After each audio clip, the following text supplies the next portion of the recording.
I will be talking about a topic that Marijn also teased in his talk. What's going on in proof logging for MaxSAT, or maximum satisfiability? What have people been doing? What are we doing?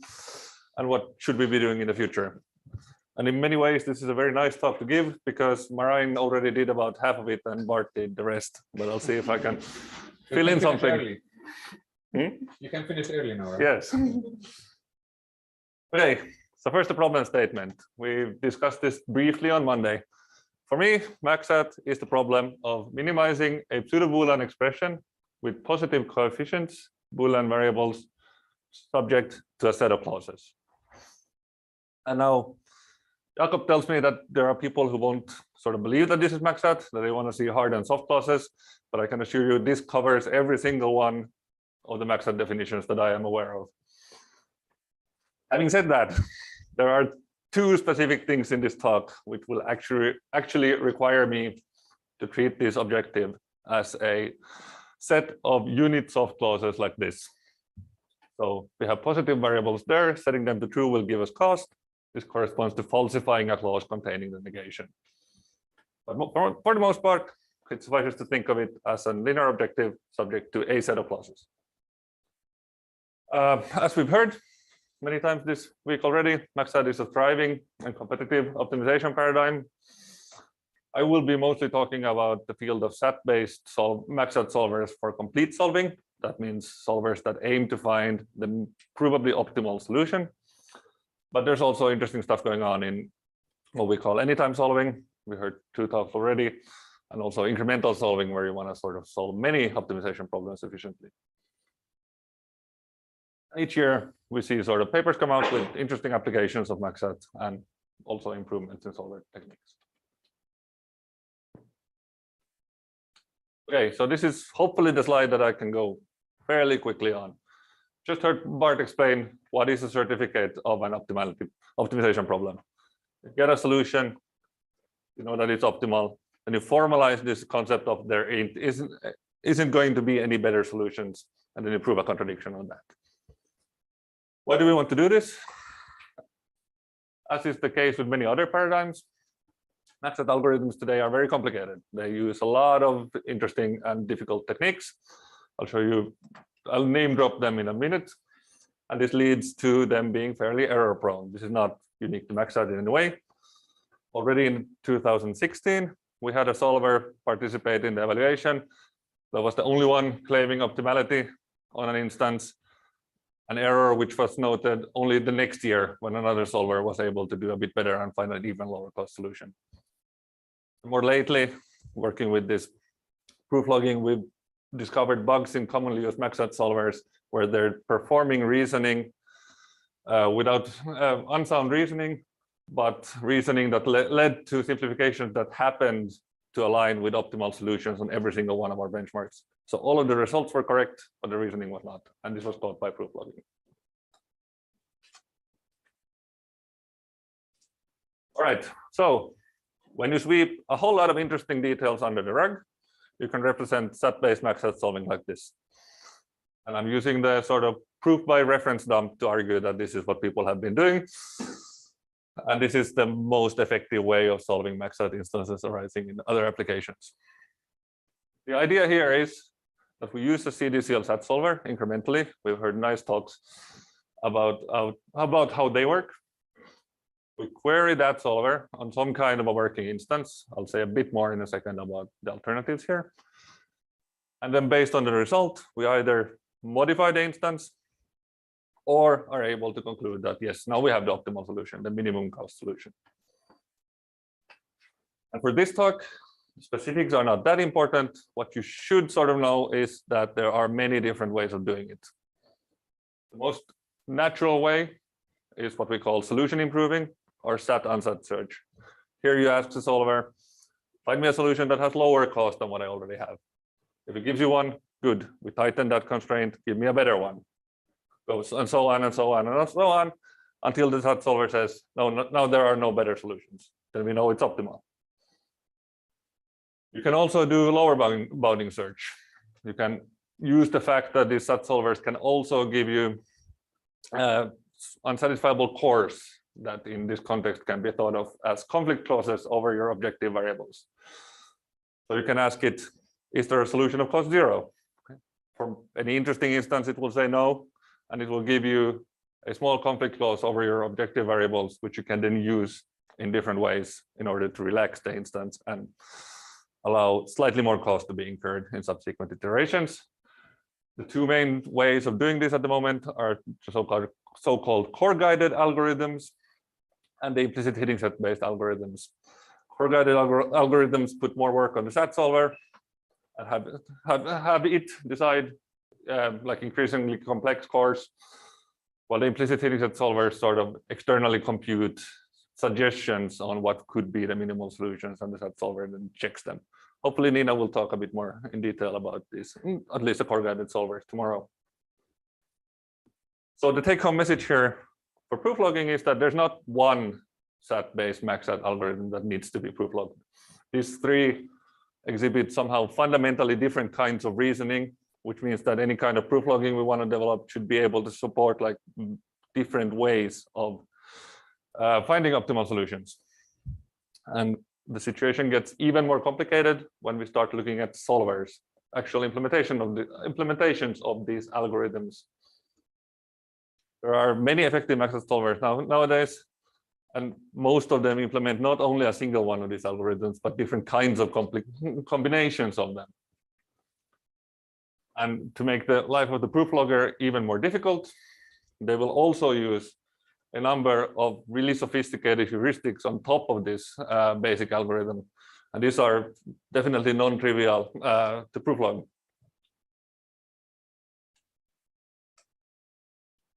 At this point, you might be sort of thinking, these solvers use SAT solvers extensively. Marijn just spent a whole lot of time talking about how SAT proof logging is very well understood and effective. Can't you just use that? Can't you proof log MaxSAT with the help of the techniques that exist for SAT? The short answer is no. The better answer is the proof logging that exists for SAT is going to play a significant part in proof logging MaxSAT, but it's not going to be enough. You can, for a concrete example, we can look at a specific technique that especially these core-guided solvers are using nowadays. We have an objective with 3 variables and an instance with 6 clauses. And from this, we would like to deduce that the cost of the instance is at least 4. This is what MaxSAT people would call either intrinsic at most once or mutexes, but people would call sort of click constraints. The human argument for why this is so is that it's fairly easy to see that we can at most put one of these B variables to false. Put one, we have to put the rest to true. And thus we will incur cost at most, the sum of 2 of the minimums here. But to proof log this, we could use a SAT solver, and that's essentially what the MaxSAT solvers do in the first step. The first step is to figure out fairly trivially that these 6 clauses entail pairwise binary clauses over these. These are the resolvents. This is not sort of in any way difficult. But now, to get from this to arguing about why this means that the cost must be at least 4, that's where sort of the limitations of the proof logging that exists in modern SAT solvers ends. We need to be able to do something else.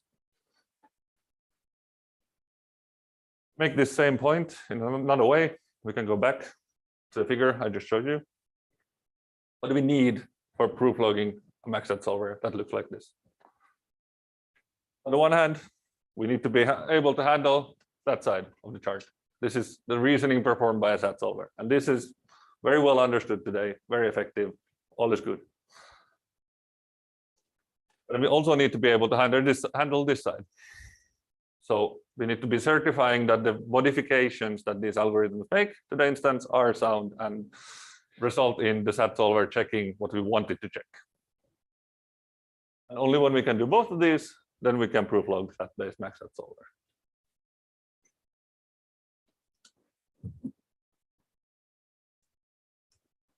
Very quick question. Is there also not MaxSAT reasoning going on the left to decide that you end up in the opt-found branch and that you... Kind of, yes. Yeah, you could see it that way. I sort of figured the termination of these solvers is usually when the SAT solver either says SAT or unsat, depending on the algorithm. So yes, you could see that as a form of MaxSAT reasoning. And this is the stuff you were saying that you need to prove that what the SAT solver is doing then is deriving a contradiction on there doesn't exist a better solution. And this is a form of MaxSAT reasoning. But yes, you're right.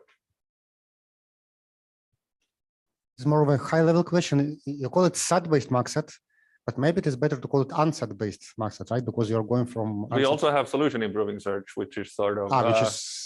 You're coming from the above. So you're querying the SAT solver and it will say SAT, SAT, SAT, SAT with increasingly lower cost solution. But is there any non-SAT-based MaxSAT? I mean... There is some, last year we had a fairly interesting solver in the evaluation that was based on this sort of combining close learning with branch and bound search, which had some interesting potential. It's not as mature as these techniques yet, but and hence I left it outside of this talk. But yes, there exists, but not much. It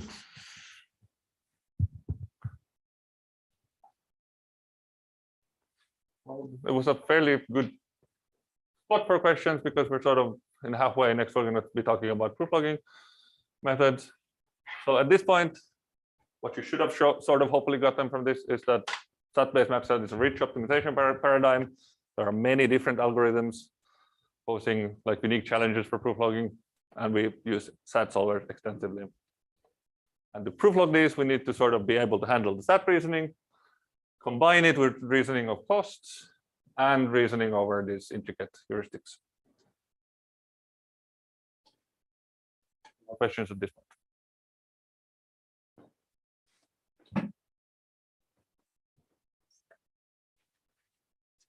So for the heating-based solvers, and then you have a set of cores, and you know the heatings, minimum heating set. So why just set of cores together with one more unsat call of the SAT solvers? So you have a... Good question. Yeah. So I know that you do some other abstract cores, but if you don't do more fancy techniques, you could proof log, and then we get into this discussion, which I'm sure Jakob can also have an opinion on. Are you proof logging the result, or are you proof logging what the solver is doing? So the solver is not it's not doing the final ansat call. So hence you would get a proof for your result being correct, but now we also want to sort of develop methods that are able to capture the actual reasoning being performed by the solver, and hopefully this is why we were able to catch the bug in the core guided solver.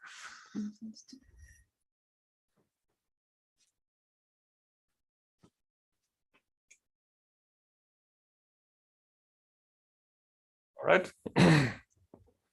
So that was the introduction / halfway point of the talk. And for the rest, I will go over sort of what is being done, what kind of work does there exist. I will roughly go through them in the order of increasing applicability for capturing sort of these general MaxSAT algorithms that are being used, these techniques. Compared to SAT-based proof logging, MaxSAT proof logging is definitely not as mature, so there's not as much to sort of cover. First, I found some fairly early work focusing on sort of checking the SAT proofs. The important context here is that this is before it was so well understood and so automatic, this SAT checking as it is today. So even then, people were sort of almost asking what you were asking. Can't we check the proof of the SAT solver in the last call? But then you need, at the very least, you need to be sure that the SAT solver, the instance it is solving, is saying what you want it to be solving, because you might have a bug in how you do your encoding that checks. And then there's also some early work on sort of these DPLLT style state transitions that simulate DPLL algorithms, and they also have this optimization criterion and can provide certificates and might be applicable to these branch and bound solvers, but not at least directly to these SAT-based solvers. Next, there are some extensions of Tableaux calculus from SAT to MaxSAT. This is the first of the two things where I need to be able to do weighted soft clauses. And here we have an example instance consisting of 3 hard clauses and 2 weighted soft clauses. And if you now want to do a proof of this instance with this Tableaux calculus, you start by putting your input clauses here, and then you start working through each and every one of them, applying very, very well-defined rules to end up with something like this. Here, for example, this first step comes from this clause here. So you have a clause with an OR that results in a splitting. Then you keep on doing this, and whenever you have a branch that has contradicting literals, you derive the empty clause. To make a difference to SAT, notice that in MaxSAT, even when we get the empty clause, we can't stop because we want to know what the cost is. So you have to sort of expand the entire way. And once you've done that, you can then check which branch of your tree has the lowest weight of these empty clauses. And that's going to be your optimum cost. This is a proof for the optimum cost, but it doesn't really capture reasoning done by any of the solvers I am aware of. Next, I was a bit sort of going back and forth on whether or not to include this, but seeing as we have had this reading group on these PR clauses and RAT clauses, I wanted to say that you can also extend these redundancy notions that Marijn was talking about to MaxSAT. In MaxSAT, you say that a clause is redundant if it preserves the optimal cost of the instance. We've sort of done this with Matti. I'm a student. Ended up with a MaxSAT notion of RAT clauses and even a MaxSAT notion of propagation redundancy, and shown that similarly to what happens in SAT, you can use these redundancy notions as basis of the correctness of many of these reasoning techniques, thus lifting them from SAT to MaxSAT in a correct way. And we've also been able to show some fundamental differences in what they can do to solutions. Adding both these types of clauses can change the set of solutions, but only adding RAT clauses will not change your optimal solutions, while adding PR clauses could. This is interesting, but for developing this toward proof logging, we run into a similar problem that we were talking about earlier. Checking the cost conditions that are required for this is challenging in an only clause-based system.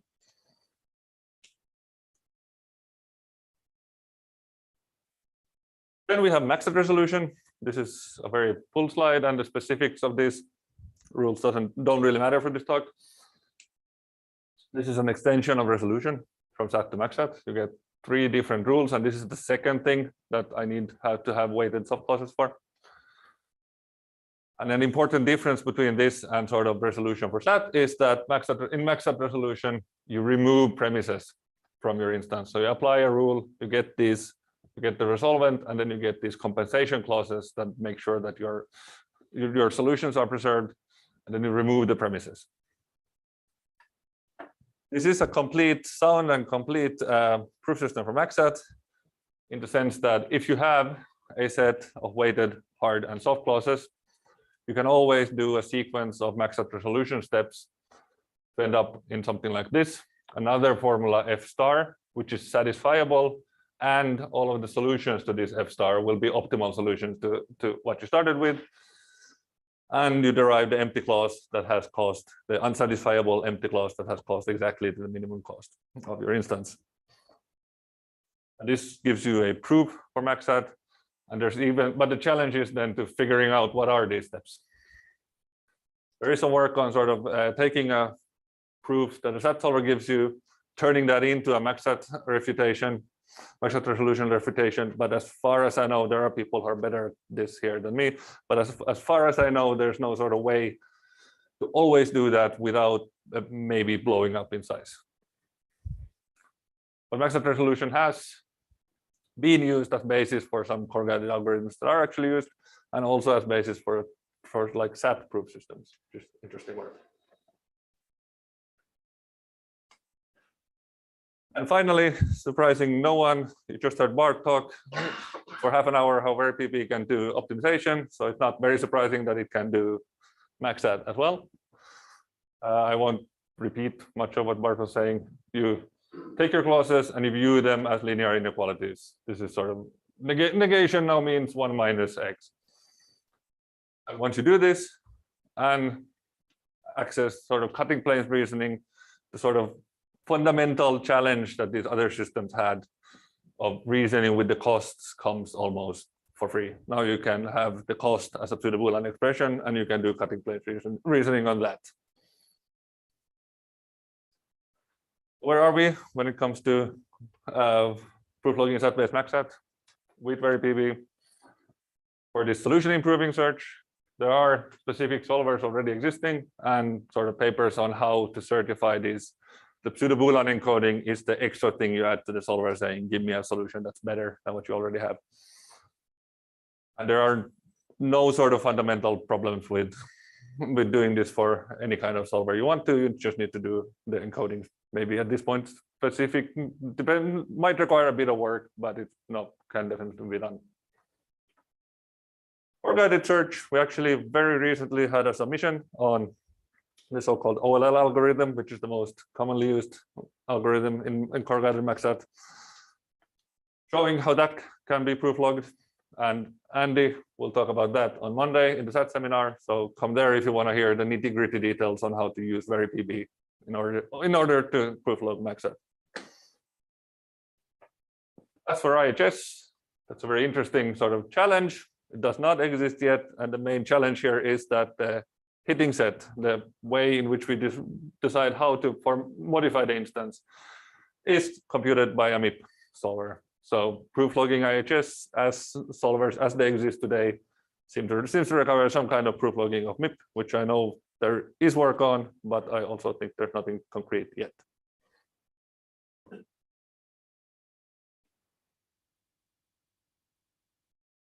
Right.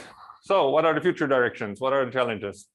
As I mentioned, a specific sort of MaxSAT challenges. We have really good SAT reasoning, really good SAT proof logging. How do we combine that effectively with the more like higher level MaxSAT reasoning about costs? There's work still to be done. There are no fundamental limitations in covering more of the heuristics that are used, but it still needs to be done. And sort of the elephant in the room is this MIP. MaxSAT solvers are using MIP techniques, so proof logging them comprehensively will require some kind of MIP proof logging as well. Then if we want to be people to actually use it, it would be nice to have sort of good libraries and not force solver developers to do a lot of extra work to add them. Andy has had to do a lot of extra work to add it, but hopefully we can make it easier. And of course, it would be sort of nice also to go beyond complete solving. We might consider situations if you have an incomplete anytime solver that gives you a lower bound. You might want a certificate that your solution is definitely going to be in this cap. And these sort of algorithms that are being used are by no means exclusive to MaxSAT. Torsten was talking yesterday about an unsatisfiability-based ASP. The OLL algorithm I mentioned was actually first proposed for ASP. The same algorithms exist for PBO, CP, etc., etc. So by sort of figuring out how to proof log them in MaxSAT, the hope is to also be able to proof log them in these other paradigms, even though there are unique, even though every single paradigm proposes also its unique challenges, as we'll hear next for CP. All right, so 4 points. I don't remember if it was 4 or 5 that you should maybe take home from this. MaxSAT is cool. MaxSAT is effective. You should be using MaxSAT, at least trying it. There's a large diversity of algorithms and heuristics, so don't just look at who won the competition, because that might not fit well with your solver, your benchmarks. Try them out. Proof logging SAT-based MaxSAT is not a direct extension of just proof logging SAT. You can't just proof log a SAT solver and be done. It is not yet as mature as SAT proof logging, even though there's been some recent very promising developments.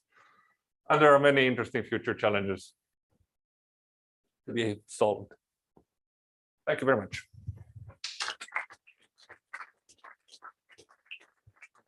About 5 minutes here for questions. Any questions?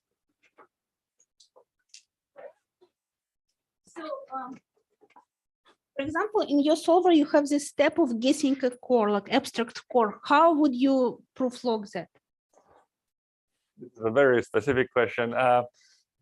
For the MIP part, can ask Jakob, I don't know. But for the solver part, there's some interesting connections between abstract cores and the kind of cores that core-guided solvers are extracting already. So for the CNF, what goes into the SAT CNF solver, I think it's going to be very similar to how we're proof logging OLL. But MIP is still sort of, I don't know. But the guess, you're guessing abstract code, it's a guess step, like you're not a guess.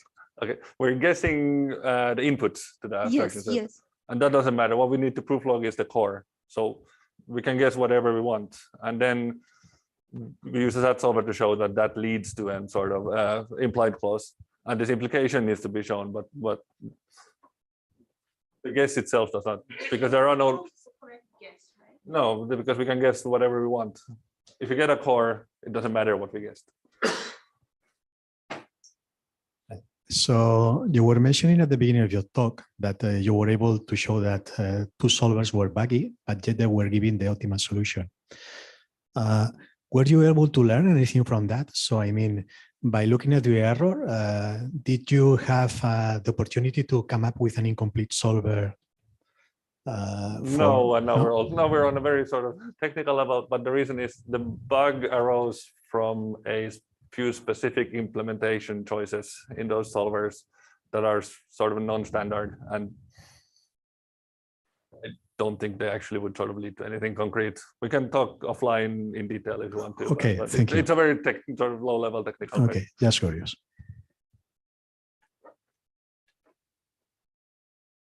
Any other questions? Oh, okay.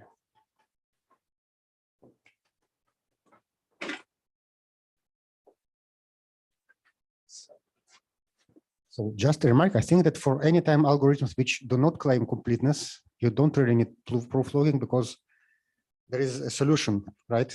Which is a certificate. But if they do claim completeness, then yeah. That is one thing, but I was also thinking about sort of an anytime algorithm. It would be conceivable that it could give you a lower bound, and then you could proof log the lower. My solver does this. I see. So you could have solvers that No, sort but of. some solvers are complete, and then Complete is one thing, absolutely. yeah, anytime incomplete, right? Yeah, anytime incomplete. If you just want to have a good solution, then there's no need for actual proof logging. That's true because you just look at the solutions. But you might want to proof log the reason. And this is another point. Yes. So it might help you find bugs. So you think your solver is doing something, and then it's actually not. You have a bug. So you're still getting solutions, but it might be nice to know that you're sort of doing unsound reasoning. All right. Thank you. Jeremias, thank you.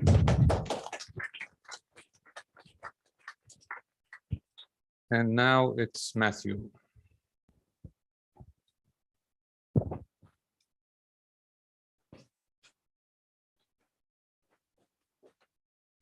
Well, thank you very much, and thanks for all making it to the last talk of the day. I'm going to try and bring together some things from yesterday and some things from today, talking about proof logging